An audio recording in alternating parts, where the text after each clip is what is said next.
Hello dear students, welcome to ATP star Kota. और बच्चों, आज अपन पढ़ने वाले हैं आपके बायोलॉजी का चैप्टर जिसका नाम है हेरिडिटी एंड इवोल्यूशन। ठीक है बच्चों, तो अपन इस चैप्टर को स्टार्ट करते हैं। सबसे पहली बात बच्चों, जो अपन ने पढ़ा था चैप्टर इससे पहले रिप्रोडक्शन, तो वहां पर अपन ने पढ़ा था कि जो जीन्स होते हैं वो ट्रांसफर होते हैं from generation to next generation. ठीक है, ऐसी कोई चीज होती है जो कैरी करती है इंफॉर्मेशन को, जो एक जनरेशन से दूसरी जनरेशन पे जा रही है, और वो ये हर चीज के बारे में इंफॉर्मेशन दे रही है कि आपके बच्चे होने वाले हैं, उनके बालों का कलर क्या होने वाला है, उनकी आईज का कलर क्या होने वाला है, क्या उनको कोई बीमारी मिलने वाली है, नहीं मिलने वाली है। तो जो ये सब चीजें ना, ये एक इन्फॉर्मेशन जो जा रही है वो कहाँ से जाती है, जीन के थ्रू। और वहां पर अपन इसको बोला था क्रोमोसोम्स कि 23 की हैप्लॉइड सेल्स होती है, उसके अंदर क्रोमोसोम्स या क्रोमेटिन मटेरियल होता है in the form of DNA, जो कि क्या करता है, जितनी भी इंफॉर्मेशन होती है उसको कैरी करता है कि जो आपका जो ऑफस्प्रिंग होने वाला है या जो बच्चा होने वाला है उसके पास क्या क्या ट्रेट्स होगी या क्या क्या कैरेक्टरिस्टिक्स होगी उसकी। ठीक है बच्चों, तो ये अपन ने पढ़ा था। अब हेरिडिटी क्या होता है, उसी से रिलेटेड होता है बच्चों। It includes those traits or character which are transmitted from generation to generation and are therefore fixed for a particular individual।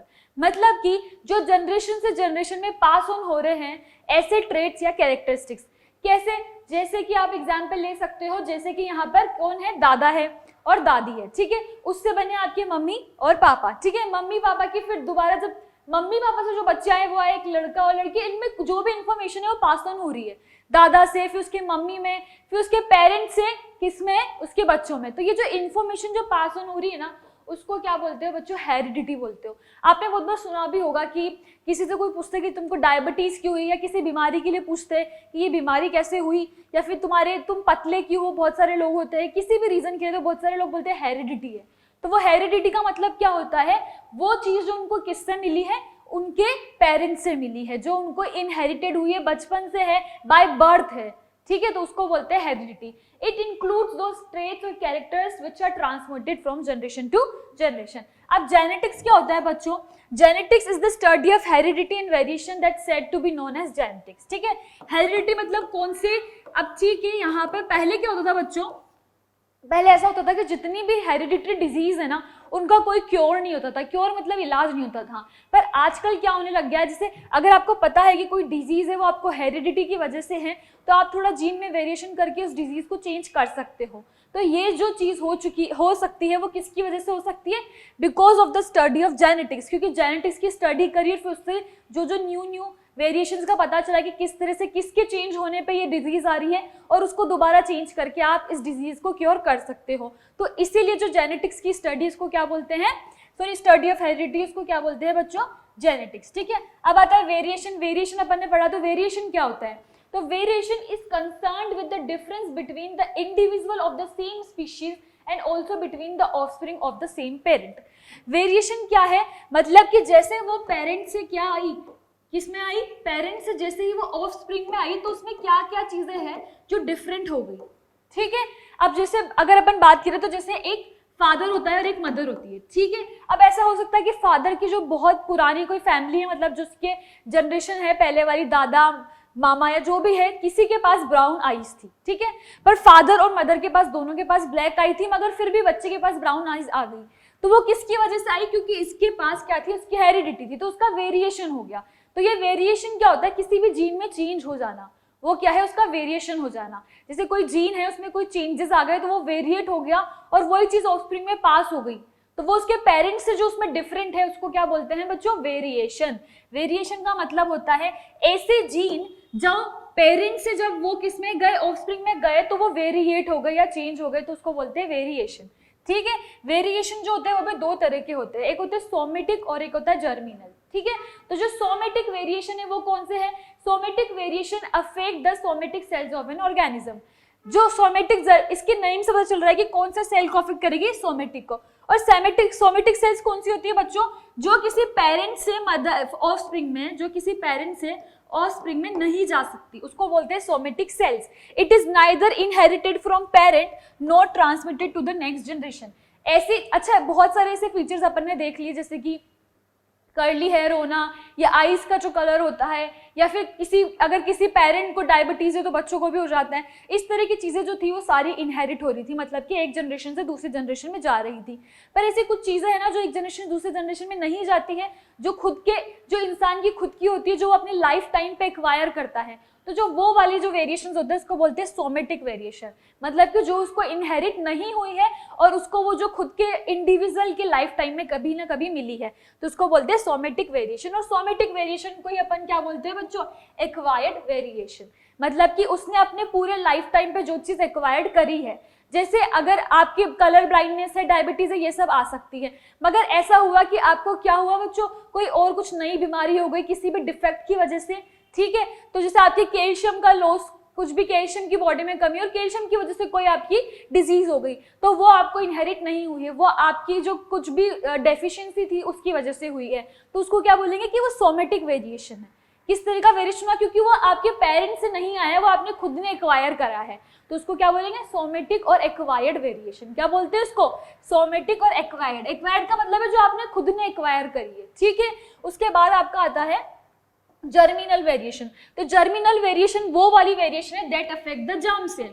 Somatic कौन सी थी? जो सोमेटिक सेल्स को अफेक्ट कर रही थी, और जर्म सेल्स ही वही सेल होती है जो आपकी इंफॉर्मेशन को कैरी करती है from one generation to other generation. तो वही germ cell of an organism is consequently inheritable. Inheritable मतलब जो इनहेरिटेड हो रही है। तो बच्चों ये डिफरेंस है कि जर्मिनल और जो आपकी सोमेटिक वेरिएशंस होते हैं वो कौन कौन से होते हैं? सोमेटिक जो कोई भी इंडिविजुअल अपने लाइफ टाइम पे एक्वायर करता है, और जर्मिनल जो उसको किसी पेरेंट से या जनरेशन से जनरेशन में पास ऑन हो रही है, ठीक है। वेरिएशन की सिग्निफिकेंस मतलब कि जो भी वेरिएशन हो रहे किसी भी इंडिविजुअल स्पीशीज में, उसके क्या क्या सिग्निफिकेंस हो सकते हैं। वेरिएशन बच्चों अपन ने क्या पढ़ा कि वेरिएशन एक ऐसे चेंजेस होते हैं जीन को जो पास ऑन इंफॉर्मेशन है उसको थोड़ा सा वेरिएशन आ जाता है। वेरिएशन वर्ड से पता चल रहा है कि उसमें कुछ वेरिएशन आ गया। ये अपन ने दो तरह के पढ़े थे, एक तो होते हैं सोमेटिक और एक होते हैं जर्मिनल। सोमेटिक जो सोमेटिक सेल्स में होते हैं, मतलब कि जो किसी भी पेरेंट से ऑफस्प्रिंग में क्या हो सकते हैं? पास ऑन नहीं हो सकते। वो खुद एक इंसान या फिर जो भी इंडिविजुअल है वो क्या है? एक्वायर करता है अपने लाइफ टाइम पे। जिसका एग्जांपल मैंने आपको बताया था, किसी भी बॉडी में किसी चीज की डेफिशिएंसी हो गई तो वो आपकी खुद की वजह से हुई, वो इनहेरिटेड नहीं है, आपके पेरेंट्स की वजह से नहीं है। पर ऐसा हो सकता है कि जैसे आपके पेरेंट्स को डायबिटीज और आपको भी डायबिटीज हो गया, तो वो जो चीज है वो किसकी वजह से हुआ? क्योंकि वो क्या है? आपके जर्मिनल वेरिएशन से, क्या है? इनहेरिटेड वेरिएशन जो आपको किसी पेरेंट से मिले हैं। तो ये दो टाइप के वेरिएशन होते हैं। इसकी सिग्निफिकेंस क्या है ये अपन देख लेते हैं। Variation enable the organism to adopt themself to the changing environment. Variation से क्या होता है बच्चों कि जो भी चेंजिंग एनवायरनमेंट होता है उससे क्या होता है? आप अडॉप्ट कर सकते हो। जैसे जो जो चेंजेस आते हैं एनवायरनमेंट में उसी की वजह से जीन भी वेरिएट होते हैं, मतलब म्यूटेट होते हैं। आप हायर क्लासेस में पढ़ोगे म्यूटेशन क्या होती है, जीन का चेंजेस को म्यूटेशन बोलते हैं। तो जो वो म्यूटेट हुए हैं वो क्या करते हैं? आपको एनवायरनमेंट में अडॉप्ट करने के लिए या तो हेल्प कर सकते हैं, बेनिफिट कर सकते हैं, तो वो इसलिए क्या होते हैं? हेल्पफुल होते हैं इन द चेंजिंग एनवायरनमेंट, ठीक है। It forms a raw material for evolution. Evolution के लिए एक रॉ मटेरियल प्रोवाइड करते हैं जो वेरिएशन हुआ है जिससे इवोल्यूट होता है। जैसे अगर अपन बात करें ह्यूमन बींग्स की, जिसको होमो सेपियंस भी बोलते हैं, तो होमो सेपियंस को बोलते हैं कि ये किससे इनहेरिट हुए?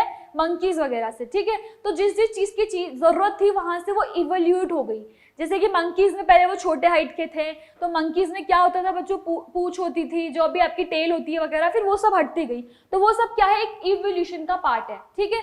तो इवोल्यूशन क्या है? एक रॉ मटेरियल के लिए ये बेसिस फॉर्म करता है जो वेरिएशन होता है। It enables the organism to face the struggle for existence in a better way. इसका मतलब क्या है बच्चों? जैसे कि अगर अपन बात करें कि कोई भी कुछ भी जो चेंजेस हुए ना उसमें बेटर वे में वो अडॉप्ट कर सके। जैसे कि अगर अपन बात करें कैमल की बात करें, तो जो कैमल की बॉडी होती है उसमें बहुत सारे जो चेंजेस हुए हैं वो है कि वो स्वेटिंग नहीं होती। तो वो क्यों? जो डेजर्ट है उस एनवायरनमेंट में रह पाती है क्योंकि उसने अपने आप को उस तरह से अडॉप्ट कर लिया। उसकी जीन में जो म्यूटेशन हुई वो क्या हुई? उसके लिए बेनिफिटेड हुई। तो वो वही चीज है कि एग्जिस्टेंस में ये आपको हेल्प करता है, ठीक है। फिर उसके बाद है it helps man in improving the races of useful animal and plants. इसका मतलब क्या है बच्चों कि कुछ भी जो इंपॉर्टेंट जो भी कोई चीज है जो एक्सटिंक्ट होने वाले कोई ऐसे एनिमल या प्लांट, तो तो उनके रेसेस को भी आप कंजर्व कर सकते हो with the help of variation. It is the basis of heredity.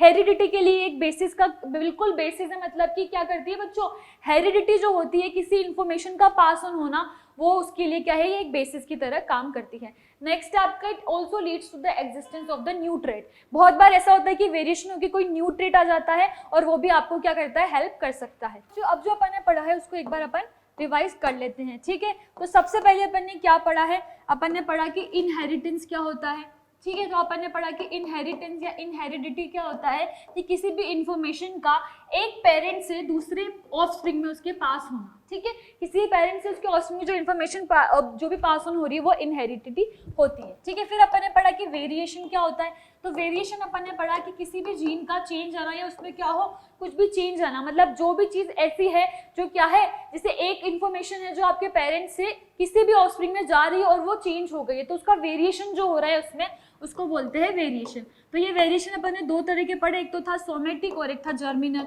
Somatic का मतलब क्या होता है, सोमेटिक को आप एक्वायर्ड भी बोलते हो। और बच्चों ये आपके क्वेश्चन बहुत बार बनता है कि जो एक्वायर्ड है और जो इनहेरिटेड ट्रेट्स है उनमें डिफरेंस बताओ, क्योंकि ये बहुत ज्यादा ही इंपॉर्टेंट क्वेश्चन है। तो इसमें क्या होता है कि वो पूछता है, तो एक्वायर्ड क्या होते हैं बच्चों, ऐसे जीन या फिर ऐसे वेरिएशन जो आपकी इंडिविजुअल लाइफ में जो आप खुद की वजह से होते हैं, मतलब जो आपने खुद ने एक्वायर करे हैं। और इनहेरिटेड ऐसी चीजें जो कि क्या है, आपके पेरेंट्स से आपको मिली है, जो आपको इनहेरिटेड हुई है। अब आता है आपका बहुत ही इंपॉर्टेंट पार्ट जो कि है मेंडल्स, जो कि क्या है बच्चों, मेंडल्स कंट्रीब्यूशन। तो मेंडल कौन था बच्चों, मेंडल को बोलते हैं फादर ऑफ जेनेटिक्स। इन्होंने क्या करा था, इन्होंने एक जो पी प्लांट था जिसको पाइसम सटाइवम बोलते हैं, उस पर एक एक्सपेरिमेंट करवाया। और वो जो एक्सपेरिमेंट करवाया वो इन्होंने क्या करा बच्चों, 7 कॉन्ट्रास्टिंग कैरेक्टर के बारे में बताया। मतलब 7 कॉन्ट्रास्टिंग कैरेक्टर कौन से होते हैं बच्चों, ऐसे कैरेक्टर जो कॉन्ट्रास्ट कर रहे हैं, मतलब कि कोई टोल है तो कोई ड्वार्फ है, ठीक है, कोई येलो है तो ग्रीन है, ऐसे कॉन्ट्रास्टिंग कैरेक्टर्स लिए, ठीक है, राउंड लिया, रिंकल लिया, ये सब अभी अपन आगे पढ़ेंगे। तो ये सब उन्होंने क्या करा, कैरेक्टर्स लिए और उनके बीच में क्या करा बच्चों, क्रॉस करवाया। और फिर उसके बारे में इन्होंने पूरी इंफॉर्मेशन लिखी और एक्सपेरिमेंट दिया कि कोई भी जो जीन है वो क्यों एक जो स्पेशल कैरेक्टर है वो शो कर रहा है, ठीक है। जैसे अगर आप बात करें तो आपके फादर के जो हेयर है, अगर मान लो वो है स्ट्रेट, ठीक है, और आपकी जो मदर के हेयर है वो है कर्ली, मगर आपको कर्ली हेयर हुए तो आपको स्ट्रेट क्यों नहीं हुए। तो ये जो रीजन है, ये सब क्वेश्चंस के आंसर देने के लिए ही मेंडल ने एक्सपेरिमेंट्स करे थे, और इसीलिए अपन आज पढ़ते हैं जेनेटिक्स पढ़ते हैं, या जो ये चैप्टर है ये इसीलिए आया है, ठीक है। तो जॉन मेंडल थे कौन, जॉर्ज जोहन मेंडल 1822 टू 1884, ये क्या थे, ऑस्ट्रिया के एक साइंटिस्ट थे। इन्होंने क्या करा था बच्चों, इन्होंने एक्सपेरिमेंट करा था गार्डन पी, जिसको बोलते हैं पाइसम सटाइवम, इसका साइंटिफिक नेम है। और एक सबसे इंपॉर्टेंट बात जो है वो ये है कि ये अपने वर्क के लिए रिकॉग्नाइज्ड हुए आफ्टर हिज डेथ।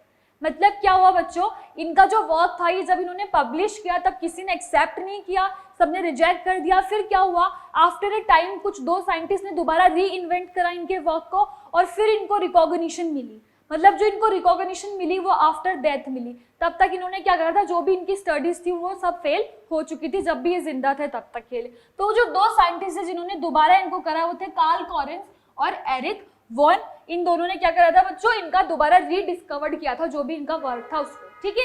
बच्चों ये जो पूरी जेनेटिक स्टडी होती है, या आप हायर क्लासेस में भी पढ़ोगे अगर आप बायोलॉजी लेते हो तो ये वहां पर एक पूरा एक चैप्टर आता है। तो जो कुछ इंपॉर्टेंट बेसिस है इसका वो आप अभी से पढ़ लो, और अभी आपके सिलेबस में भी है तो आप अभी से ध्यान रखो तो बहुत ही ज्यादा इंपॉर्टेंट रहेगा। जैसे जीन होता है, तो जीन क्या होता है, हेरिडिटी यूनिट होता है which carries character from one generation to another generation.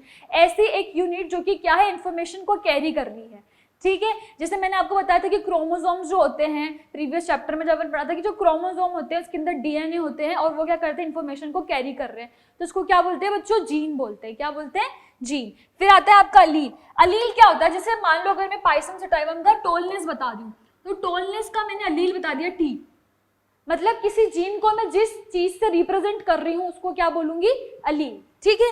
जैसे term allele refers to each of the member of the genetic pair.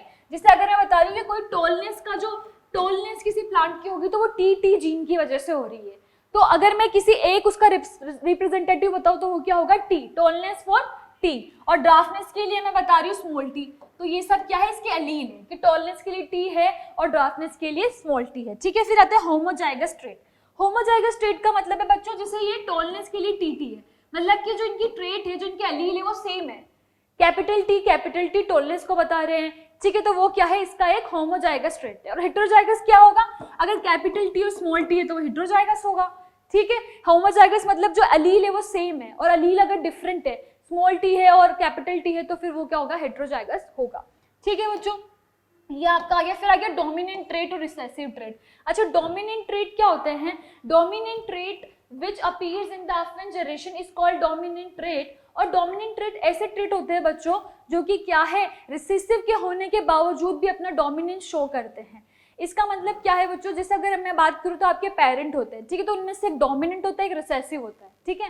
मतलब एक होता है जिसकी चलती है, एक होता है जिसकी कम चलती है, ठीक है। तो डोमिनेंट अगर रिसेसिव है तब भी उसी की ही चलेगी, वही होता है डोमिनेंट। तो वैसे ही जो डोमिनेंट कैरेक्टर होता है ना, अगर रिसेसिव कैरेक्टर प्रेजेंट है तब भी वो क्या होगा, डोमिनेंट ही रहेगा, ठीक है। जैसे मान लो आपने इनकी क्रॉसिंग कराई और आपका बना एक कैपिटल टी और एक स्मॉल टी, ठीक है। आपने एक डॉलनेस था और एक डार्कनेस था, टॉलनेस को आप टी से बता रहे हो, डार्कनेस को स्मॉल टी से बता रहे हो। दोनों की जब क्रॉसिंग करवाई तो एक बना कैपिटल टी, एक बना स्मॉल टी, पर फिर भी आप इसको टॉल ही बोल रहे हो कि ये जो कैरेक्टर है ना ये टॉल के लिए है। क्यों, क्योंकि वो डोमिनेंट था। तो जो रीजन था कि आप अगर मैं इमेजिन, जो मैंने आपको एग्जांपल दिया था कि कर्ली हेयर और स्ट्रेट हेयर वाला, पर आपकी कर्ली हेयर क्यों है, क्योंकि जो कर्ली हेयर वाला जीन था वो डोमिनेंट था, और डोमिनेंट जीन क्या होता है, वही क्या करता है, इंफॉर्मेशन को पास ऑन करता है, ठीक है बच्चों। फिर आ गया आपका रिसेसिव ट्रेट। तो रिसेसिव ट्रेट क्या होता है, it is the traits which does not appear in the F one generation, मतलब कि जो एफेंट जनरेशन में अपीयर नहीं होगा, ठीक है, उसको बोलेंगे रिसेसिव ट्रेट। जब मैंने इसका, जैसे ही मैंने बच्चों इसका मैं जब एफएन जनरेशन बनाऊंगी तो वहां पर कैपिटल टी होगा, पर वहां पर स्मॉल टी का कोई कॉम्बिनेशन नहीं होगा। क्यों, क्योंकि इसने अपने आप को शो ही नहीं करा, ये एक रिसेसिव ट्रेट है। और डोमिनेंट ट्रेट वो होता है जो क्या है, जिसकी चलती है, जो अपने आप को शो करता है रिसेसिव के प्रेजेंट होने पर भी। और रिसेसिव क्या होता है, जो क्या होता है, एक रिसीसिव होकर रहता है, मतलब कम बोलता है, रहता भी नहीं है, उसकी चलती भी नहीं है, तो उसको क्या बोलते हैं, रिसेसिव ट्रेट, ठीक है बच्चों। इसके बाद नेक्स्ट आता है फिनोटाइप। फिनोटाइप क्या होता है, फिजिकल अपीयरेंस, किसी भी चीज का जो फिजिकल अपीयरेंस है, it is the expression of physical appearance of the trait. जैसे अगर अपन बात करें पाइसम सटाइवम पी प्लांट की, तो मैं बता रही हूँ आपको कि जैसे टॉलनेस और ड्राफ्टनेस है, कुछ चीज राउंड है, कुछ चीज रिंकल्ड है, तो ये सब क्या है, उसकी फिजिकल अपीयरेंस बता रही हूँ कि ये राउंड है, ये लंबा है, ये छोटा है, तो वो सब क्या है, उसकी फिजिकल अपीयरेंस है। तो उसको मैं बोलूंगी फिनोटाइप और फिनोटिपिक रेशो, ठीक है। और जीनोटाइप क्या होगा बच्चों, जीनोटाइप क्या होगा, जो जेनेटिक इंफॉर्मेशन है, क्या होगा, जेनेटिक रिप्रेजेंटेशन है, ये फिजिकल रिप्रेजेंटेशन है और वो जेनेटिक रिप्रेजेंटेशन है, ठीक है। फिर आता है बच्चों आपका मोनोहाइब्रिड क्रॉस। तो मोनोहाइब्रिड क्रॉस क्या होता है, study of inheritance of one pair of contrasting character. मतलब सिर्फ मैंने जब एक पेयर की स्टडी करूंगी तो उसको मोनोहाइब्रिड बोलेंगे। मान लो मैंने जो ये स्टडी करी कि टोल टोरल ड्राफ्ट की कर ली, तो ये हो गया मेरा मोनोहाइब्रिड क्रॉस। मगर डाईहाइब्रिड क्रॉस क्या होता है, it is the inheritance of two pairs. मतलब कि मैंने साथ में स्टडी करी राउंड और ग्रीन की, राउंड और येलो की, और रिंकल्ड और ग्रीन की। मतलब मैंने दो कंट्रास्टिंग कैरेक्टर ले लिए, एक राउंड भी ले लिया, येलो दोनों को साथ में ले लिया, और जो रिंकल्ड और ग्रीन है उन दोनों को साथ में लिया और दोनों की क्रॉसिंग करवाई, तो वो क्या हो गया, डाईहाइब्रिड क्रॉस हो गया, ठीक है बच्चों। ये सारी टर्म्स आपको आ गई होगी। अब अपन पढ़ते हैं मेंडल का एक्सपेरिमेंट। जो मेंडल का जो एक्सपेरिमेंट हुआ था, उसने जो पाइसम सटाइवम जो पी प्लांट लिया था, उसके रीजंस क्या थे और वो सक्सेसफुल क्यों हुआ था, ये रीजंस भी अपन पढ़ेंगे। Mendel choose garden pea as a plant for his experiment since it has following advantage. क्यों उसने पाइसम सटाइवम को चूज करा और कोई और प्लांट चूज नहीं करा, उसके रीजंस क्या है। एक तो वेल डिफाइंड कैरेक्टर्स, मतलब कि बच्चों इसके जो कैरेक्टर्स है ना वो बहुत ज्यादा डिफाइंड है, कोई येलो है कोई ग्रीन है, बहुत ज्यादा कॉन्ट्रास्टिंग कैरेक्टर्स है, ठीक है। एक ये है बाइसेक्सुअल फ्लावर, मतलब इसी में दोनों है, यूनिसेक्स। इसमें क्या है बच्चों, इसमें जो मेल पार्ट है और जो फीमेल पार्ट है दोनों ही प्लांट का है, तो यहाँ पर इजी हो जाएगा, इसलिए इसको बाइसेक्सुअल फ्लावर इसने चूज करा है। प्रीडोमिनेंटली सेल्फ फर्टिलाइज, मतलब कि क्या करता है, सेल्फ फर्टिलाइजेशन करता है, तो ये भी एक इसका प्लस पॉइंट हो गया। फिर है इजी हाइब्रिडाइजेशन, जो इसमें हाइब्रिड बनती है, जो इसका हाइब्रिडाइजेशन होता है वो भी बहुत इजी होता है किसी और पेड़ के रिस्पेक्ट में। और बच्चों एक और पॉइंट होता है इसकी, क्या होती है, शॉर्ट लाइफ टाइम होता है, ठीक है। इसका मतलब क्या है, अगर मान लो बच्चों अगर वो कोई ऐसा प्लांट ले लेता जो कि बहुत ही, जैसे कि किसी का ले लेता ऑरेंजेस या फिर मैंगो, इनका किसी का प्लांट ले लेता, तो इसको बहुत ज्यादा जनरेशन लग जाती है, तो वो अपनी खुद जब तक वो जिंदा रहता तब तक इसको देख ही नहीं पाता। तो उसने क्या करा, एक ऐसा प्लांट चूज करा जिसकी शॉर्ट लाइफ टाइम हो, जो इजीली सेल्फ फर्टिलाइज हो सके और उसके अलावा जिसमें बहुत ज्यादा वेल डिफाइंड कैरेक्टर्स हो जो बाइसेक्सुअल हो, ताकि क्या हो उसकी जो स्टडीज है वो थोड़ी इजी हो जाए। ठीक है, फिर अपन पढ़ेंगे trait choose bye Mendel for his experiment. ठीक है, अब ठीक है, अब तो ये तो आ गया कि चलो ठीक है उसने पाइसम सटाइवम क्यों चूज करा, मगर उसने पाइसम सटाइवम के से कौन से ट्रेट चूज करे वो अपन देखते हैं। तो एक तो उसने चूज करा हाइट, स्टेम की जो हाइट थी, जो अपन बहुत ज्यादा पढ़ते हैं, टॉल और ड्राफ्टनेस। ठीक है, फिर उसने चूज करा कि जो फ्लावर थे उसमें उसके फ्लावर का कलर क्या था, तो वॉयलेट और क्या है, एक है व्हाइट। फिर जो फ्लावर का पोजीशन थी एक्सियल, टर्मिनल। फिर पॉड शेप इन्फ्लेटेड, कॉन्स्ट्रिक्टेड। फिर पॉड कलर ग्रीन और येलो। फिर seed shape round and wrinkle, और जो शीट का कलर वो है येलो और ग्रीन। तो उसने ऐसे 7 जो कैरेक्टर्स चूज करे थे वो बच्चों ये थे। ठीक है, इसमें से डोमिनेंट क्या है, रिसेसिव क्या है, वो भी लिख रखा है कि जो वो एक्चुअल में जो आप प्लांट देखते हो वो कैसा होता है, टॉल होता है, वायलेट कलर का होता है, एक्सियल होता है, इन्फ्लेटेड होता है, ग्रीन होता है, राउंड होता है, येलो होता है। तो ये एक्चुअल में क्या है, उसके डोमिनेंट कैरेक्टर जो शो हो रहे हैं। और जो रिसेसिव कैरेक्टर है वो वहां पर प्रेजेंट तो है मगर उसने अपने आप को शो नहीं करा। ठीक है, जैसे कि मैंने आपको एग्जाम्पल बताया था, आप कुछ किसी चीज की परमिशन लेने गए पापा और मम्मी के पास, मम्मी पापा है तो सही पर कुछ बोला नहीं, पापा डोमिनेंट उन्होंने बोल दिया फिर वही होगा, मना कर दिया तो मना ही होगा। तो वो क्या है, डोमिनेंट कैरेक्टर है, मतलब वो वहां पर रिसेसिव के प्रेजेंट होने के बाद भी अपने आप को शो कर रहे हैं, मगर जो रिसेसिव कैरेक्टर होते हैं वो अपने आप को शो नहीं कर पा रहे हैं। ठीक है बच्चों, तो ये आपका हो गया। अब अपन पढ़ेंगे Mendel perform experiment in 3 stages. जो मेंडल ने एक्सपेरिमेंट परफॉर्म करा वो कौन कौन सी स्टेजेस में करा। He made sure that the plant which had selected must be true breeding plant. जब भी मैंने बताया कि इसने जो पाइसम सटाइवम सेलेक्ट करा इसके बहुत ज्यादा बेनिफिट है बच्चों, जो उसने पाइसम सटाइवम सेलेक्ट करा।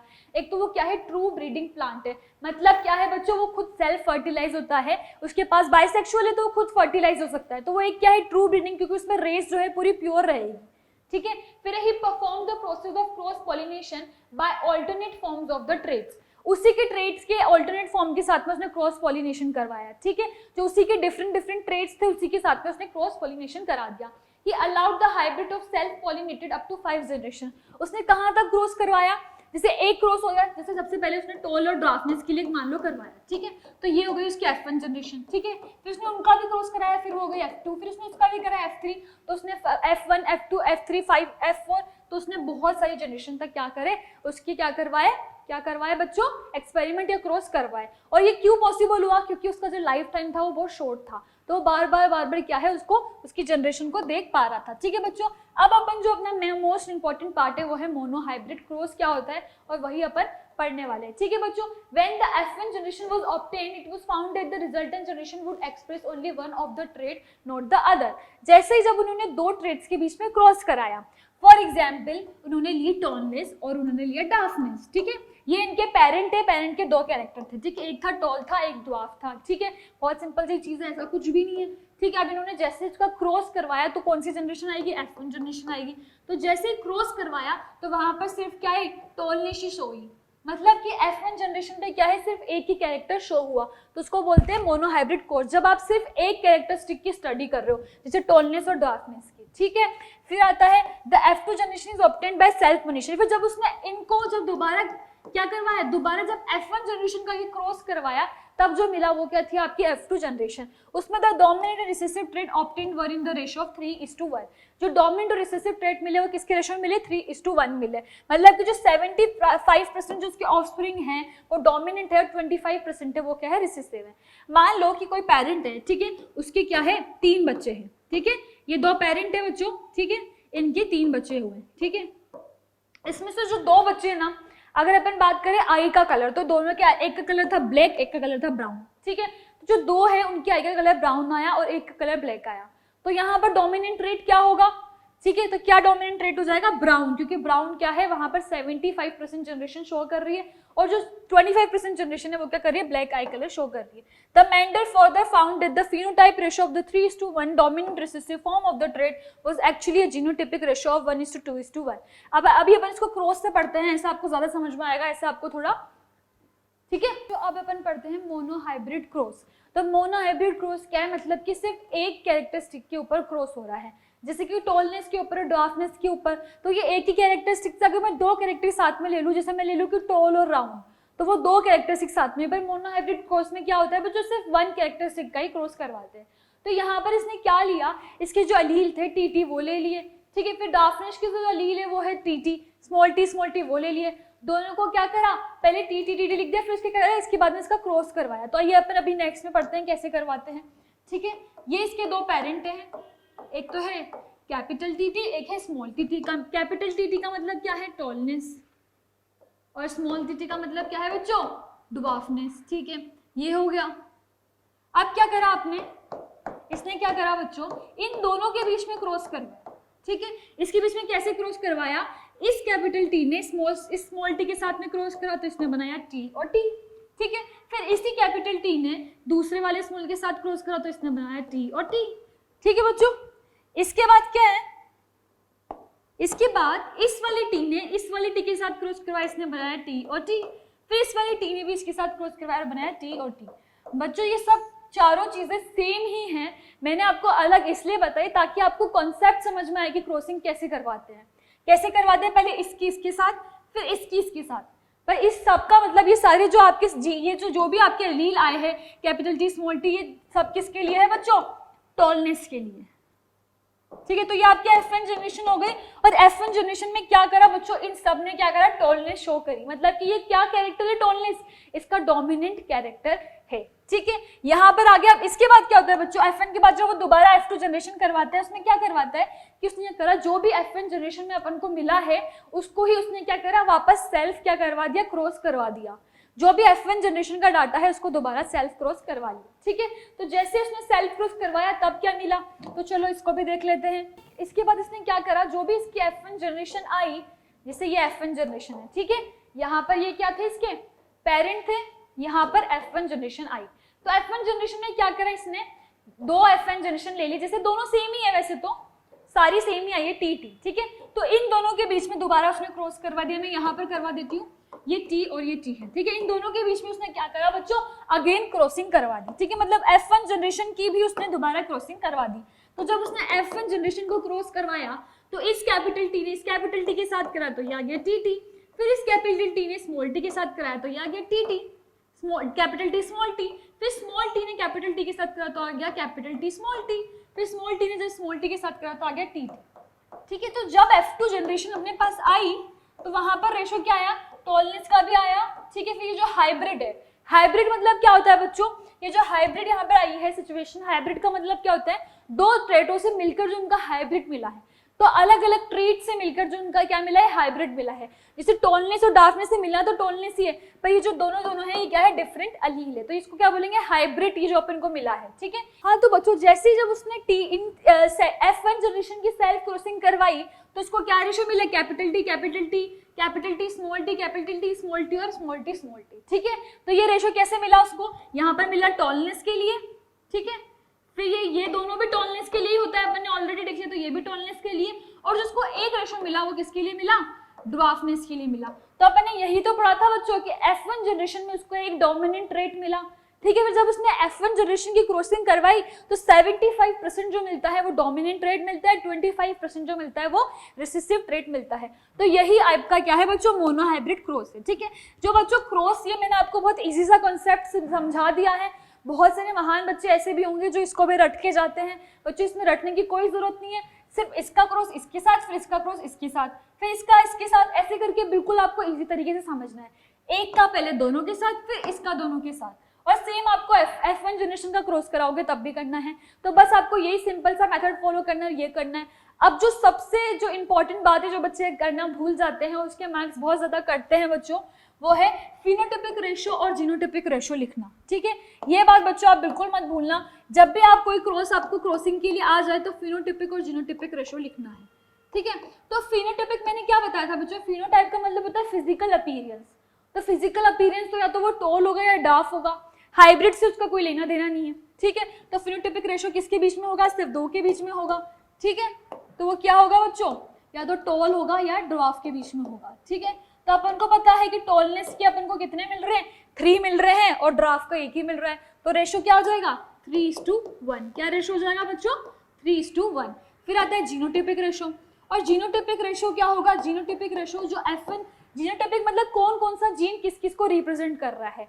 तो यहाँ पर तो सबके लिए आएगा, ये इंडिविजुअल के लिए, मतलब कि टोल का भी आएगा बच्चों, ठीक है।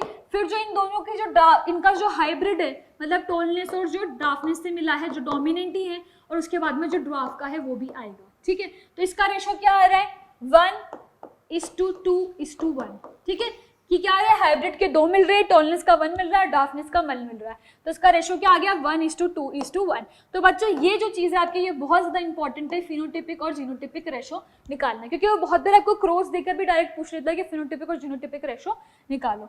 ठीक है, इसके बाद नेक्स्ट आता है बच्चों आपका डाईहाइब्रिड क्रॉस। डाईहाइब्रिड क्रॉस क्या होता है बच्चों, जब अपन 2 कैरेक्टरिस्टिक्स को साथ में पढ़ेंगे। ठीक है, in dihybrid cross Mendel cross genetically pure yellow, उसने क्या करा, प्योर येलो को मैंने आर से, कैपिटल आर से रिप्रेजेंट कर दिया। जो भी डोमिनेंट ट्रेट है उसको कैपिटल आर से करते हैं, स्मॉल ट्रेट को उसी के क्या करते हैं, स्मॉल से करते हैं, ताकि आपको कंफ्यूजन ना हो। ठीक है बच्चों, तो क्या होता है, जेनेटिकली प्योर को, येलो को उसने क्या कर दिया, क्या है वो प्योर येलो है और क्या है राउंड है, तो राउंड को इससे कर दिया और येलो को कैपिटल वाई से कर दिया। ठीक है, इसकी किसके साथ में क्रॉसिंग करवाई, तो उसने रिंकल के साथ में करवाई, तो स्मॉल आर, और उसने क्या करा, ग्रीन के साथ करवाई, तो स्मॉल वाई।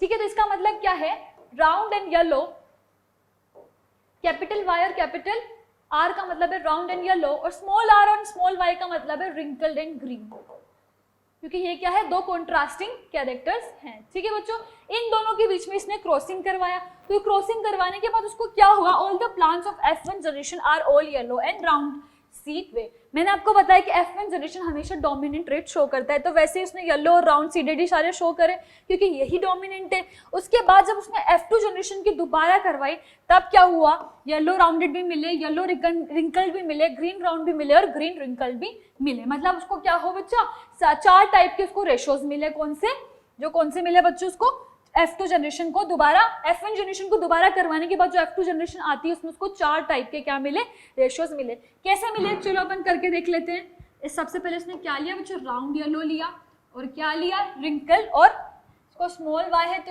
इसको क्या बोलेंगे, रिंकल्ड और ग्रीन। ठीक है, इसका उसने क्या करवाया, क्रॉस करवाया।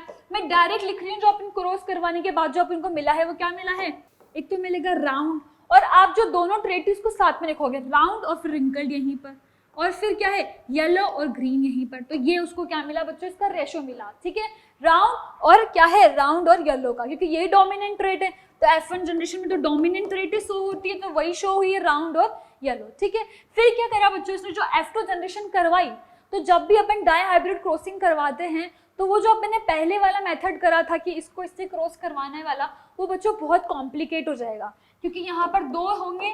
ठीक है बच्चों, और आप उन दोनों के लिए, आपको क्रॉस करवाने के लिए कितने सारे एरो हो जाएंगे ऐसे ऐसे करके।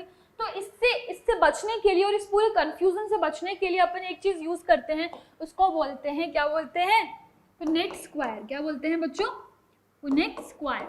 ठीक है, इसको क्या करते हैं, ऐसा एक अपन एक टेब्युलर फॉर्म में रिप्रेजेंट करते हैं ताकि ये इजी हो जाए। ठीक है, तो इसको बोलते हैं पुनेट स्क्वायर। ठीक है, इसमें क्या करते हैं अपन, जो भी आपके जितने भी आउटकम आए हैं ना, उसको आप क्या करते हो, एक स्क्वायर ब्रैकेट में ऐसे लिख लेते हो ताकि वो इजी हो। ठीक है, अब मैं आपको बताऊंगी किस तरीके से आप इसको रिप्रेजेंट करते हो। ठीक है, जैसे आपने क्या करा, कैपिटल, क्योंकि आपका रेशो क्या आया था बच्चों, dominant R R Y Y. ठीक है, ये आपके रेशो आए थे डोमिनेंट। ठीक है, तो पहले आप क्या करोगे, डोमिनेंट को साथ में लिख लो। इस चारों से जो आपके रेशो निकलेंगे, मतलब इन चारों के कॉम्बिनेशन को जब आप इसको इससे कंबाइन करोगे, इसको इससे कंबाइन करोगे, फिर इसको इससे कंबाइन करोगे, तो आपका क्या निकलेगा, जब आपने स्मॉल इसको करोगे तो कैपिटल आर और कैपिटल वाई। ठीक है, फिर आप क्या करोगे, एक बार कैपिटल जो आर है आपको स्मॉल वाई से भी करवाओगे, तो कैपिटल आर स्मॉल वाई, फिर जो स्मॉल आर है इसको कैपिटल वाई से भी करवाओगे, तो स्मॉल आर कैपिटल वाई, और फिर क्या है, स्मॉल आर और स्मॉल वाई। ये 4 आपके कॉम्बिनेशन निकलते हैं।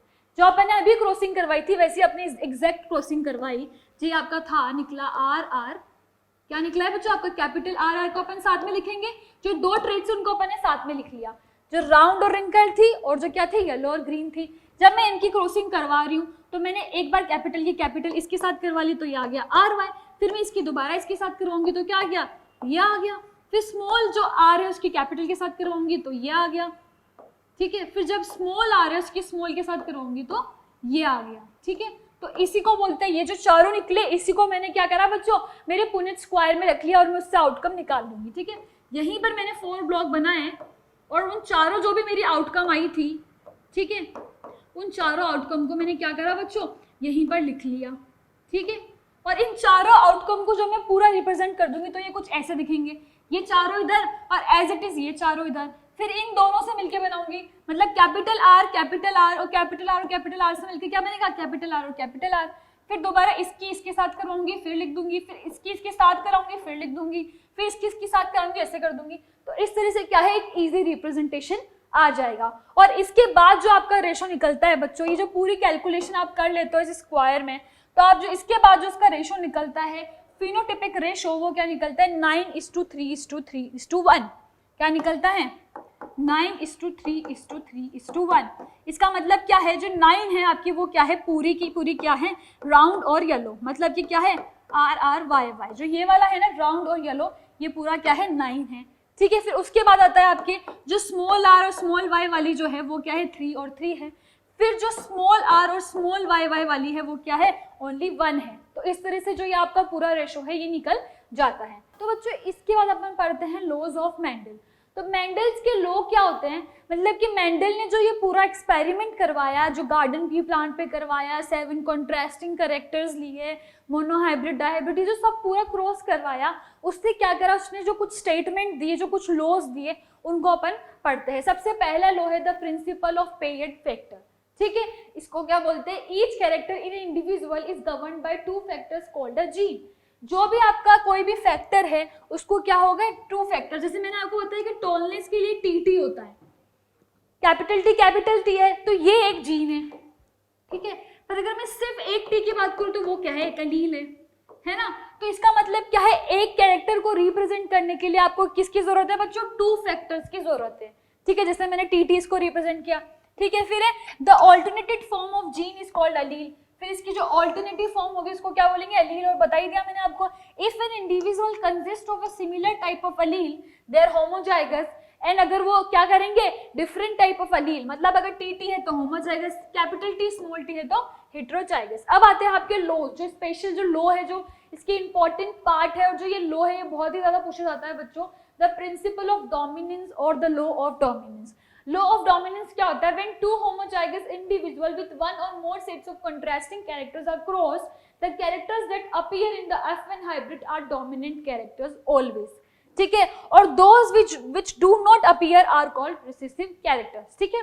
कोई सा भी क्रॉस ले लो आप, मोनोहाइब्रिड ले लो या डाईहाइब्रिड क्रॉस ले लो, दोनों में अपन ने एक बात देखी, जैसे ही F1 जनरेशन अपन का जो रिजल्ट आ रहा था, तो F1 जनरेशन में हमेशा जो ट्रेट है वो क्या होगी, एक तो होगी डोमिनेंट ट्रेट। क्या होगी, डोमिनेंट ट्रेट जो अपने आप को शो कर रही है, और जो दूसरी जो अपने आप को शो नहीं कर पा रही है उसको क्या बोलेंगे बच्चों, रिसेसिव ट्रेट बोलेंगे। तो यही आपका लॉ ऑफ डोमिनेंस है कि जो डोमिनेंट ट्रेट है वो अपने आप को शो करती है, और जो रिसेसिव ट्रेट है वो अपने आप को शो नहीं कर रही है इन द F1 जनरेशन, ठीक है। हाँ तो बच्चों अब आता है लॉ ऑफ सेग्रीगेशन और लॉ ऑफ क्या है, प्रिंसिपल ऑफ सेग्रीगेशन। प्रिंसिपल और लॉ ऑफ सेग्रीगेशन का मतलब क्या है, that states when a pair of contrasting factor और जीन और alleles are both together in a heterozygous condition, then the two remains together without being contaminated.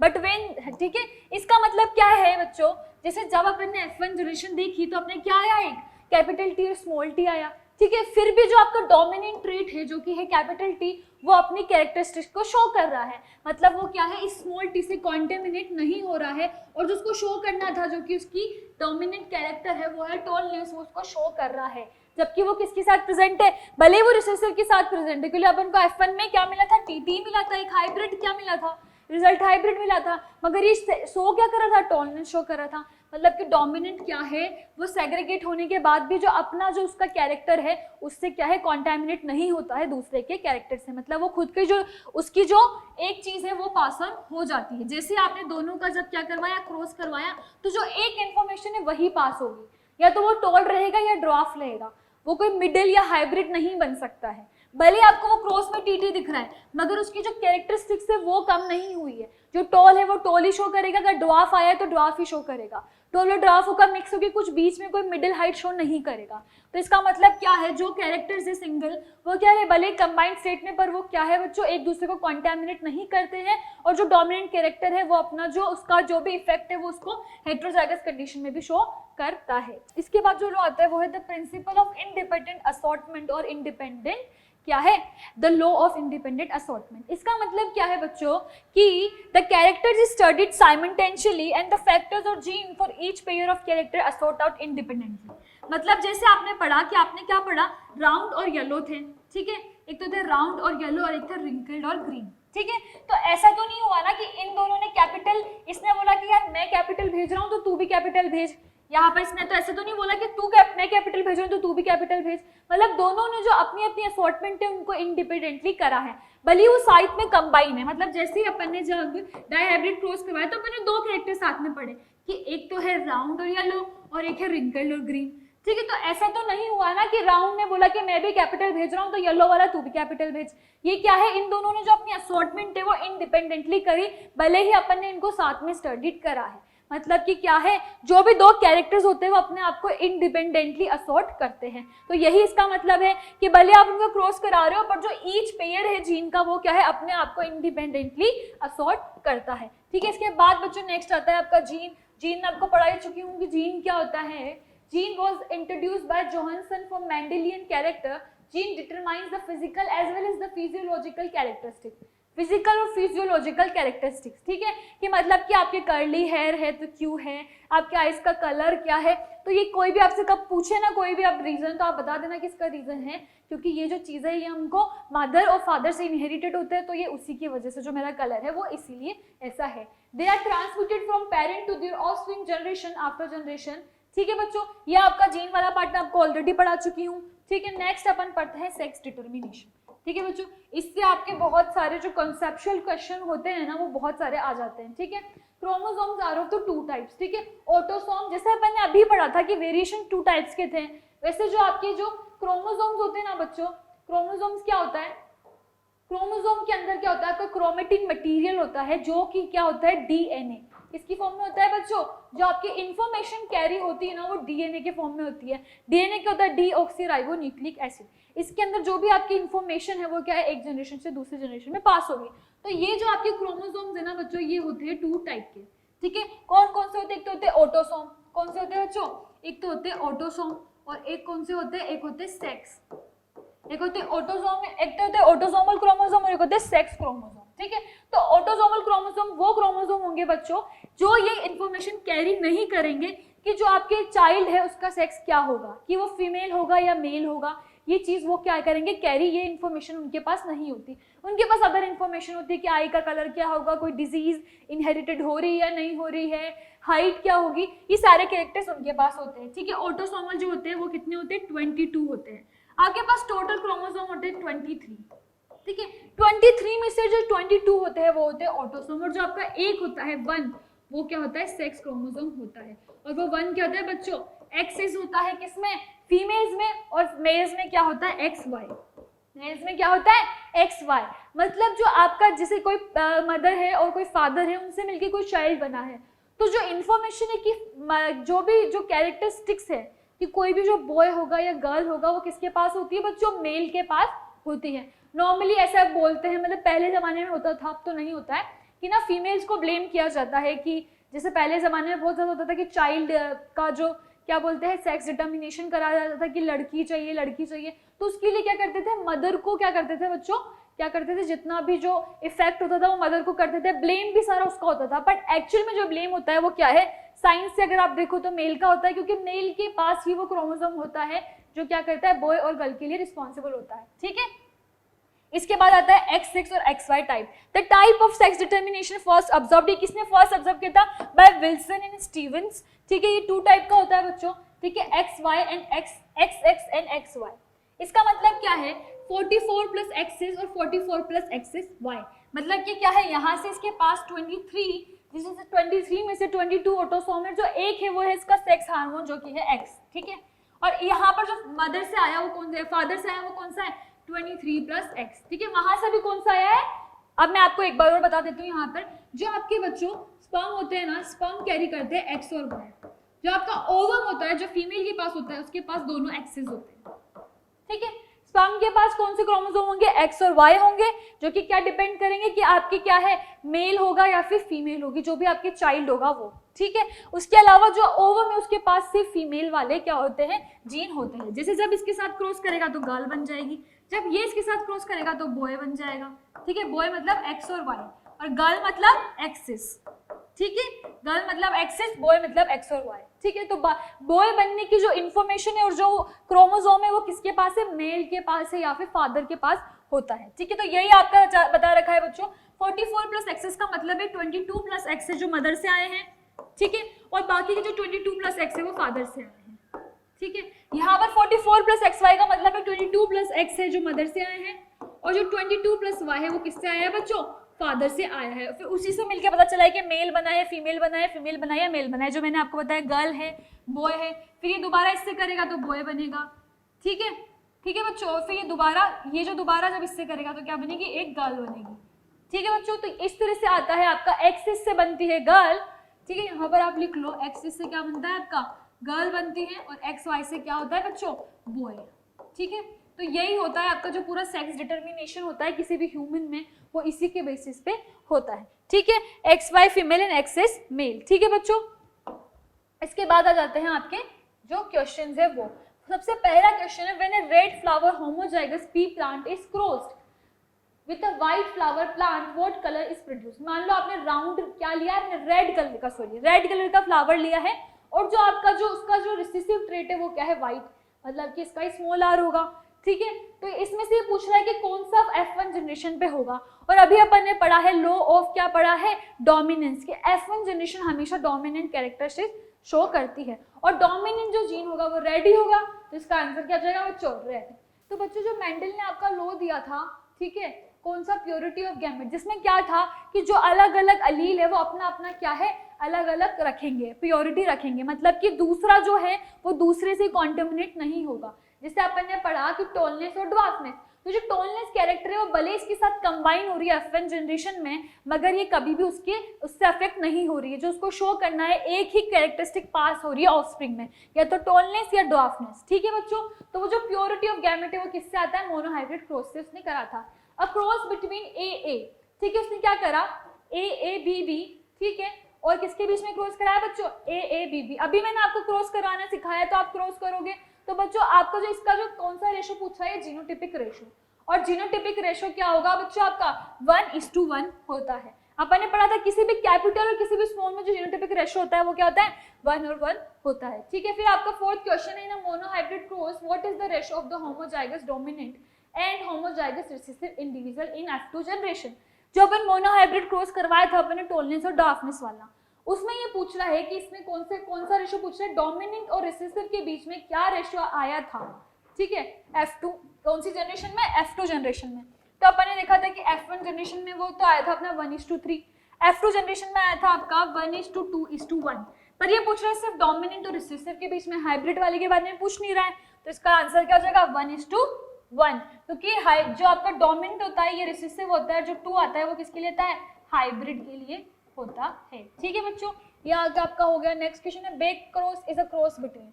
जो back cross होता है वो क्या होता है बच्चों, F1 और एनी पेरेंट, F1 और किसी भी पेरेंट के बीच में होता है। जो भी F1 जनरेशन से आपका रिजल्ट आया, मैंने जैसे आपका ये आया था, इसका जब आप दोबारा टॉलनेस के साथ में दोबारा जो किसी भी पेरेंट के साथ में जब दोबारा क्रॉस करा दोगे तो उसको बोलते हैं बैक क्रॉसिंग।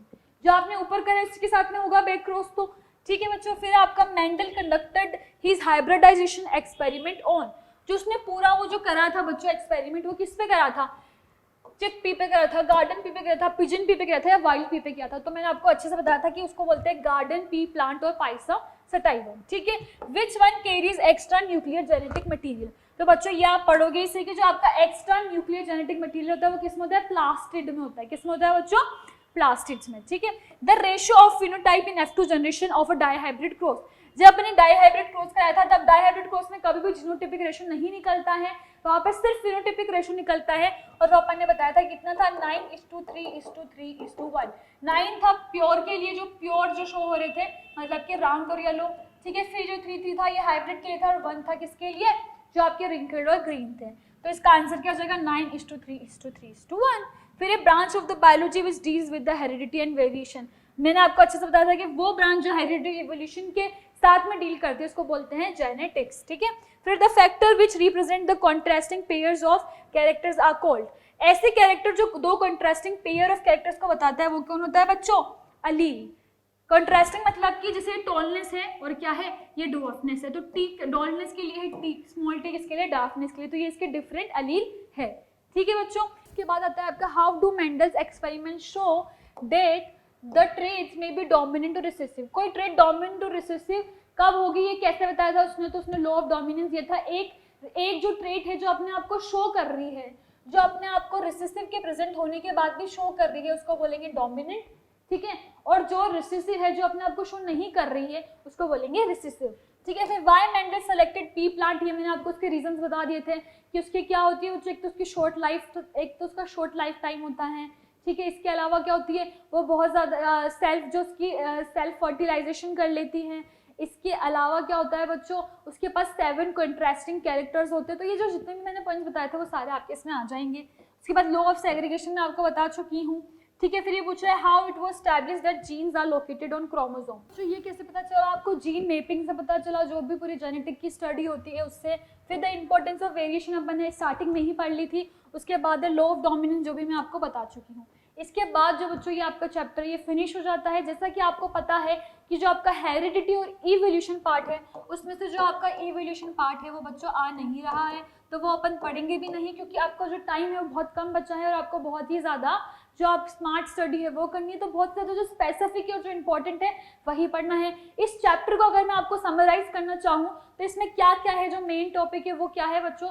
सबसे पहले आपको पढ़ना है कि हेरिडिटी क्या होती है, वेरिएशन क्या होती है, कि जो बहुत बार इससे क्वेश्चन पूछ लेता है। फिर एक क्वेश्चन आता है आपका एक्वायर्ड और इनहेरिटेड, तो ये आप डिटेल में पढ़ लेना। ठीक है बच्चों, इसके बाद जो मेंडल का मोनोहाइब्रिड और डाईहाइब्रिड क्रॉस है वो तो आपको खुद से एक बार प्रैक्टिस करना ही है। उसकी बहुत सिंपल सा है कि मोनोहाइब्रिड में आपको सिर्फ क्रॉस करवाना है और डाईहाइब्रिड में आपको क्या करना है, प्यूनिट स्क्वायर बनाना है, ताकि इतना ज़्यादा कन्फ्यूजन ना हो। उसके लिए उसने प्यूनिट स्क्वायर क्या करा था बच्चों, इन्वेंट कर दिया था। इसके बाद क्या है बच्चों, इसके बाद आपको जो उसके लॉज है, law of dominance, law of segregation, law of independent assortment, इनको डिटेल में करना है, क्योंकि बहुत वो इसके डायरेक्ट स्टेटमेंट पूछ लेगा। ठीक है, एग्जाम्पल के साथ बच्चों याद करने के लिए एग्जाम्पल आपको एग्जाम में लिखना ही होता है। इसके बाद आपको सेक्स डिटर्मिनेशन से वो बहुत सारे क्वेश्चन पूछ सकता है, तो उसको अच्छे से कर लेना कि एक्स तो फीमेल के लिए होता है या गर्ल के लिए होता है, और एक्स वाई मेल के लिए होता है, और जो मेल होता है या जो फादर होता है वही कैरी करता है, मेल होगा या फीमेल होगा, ये क्रोमोसोम।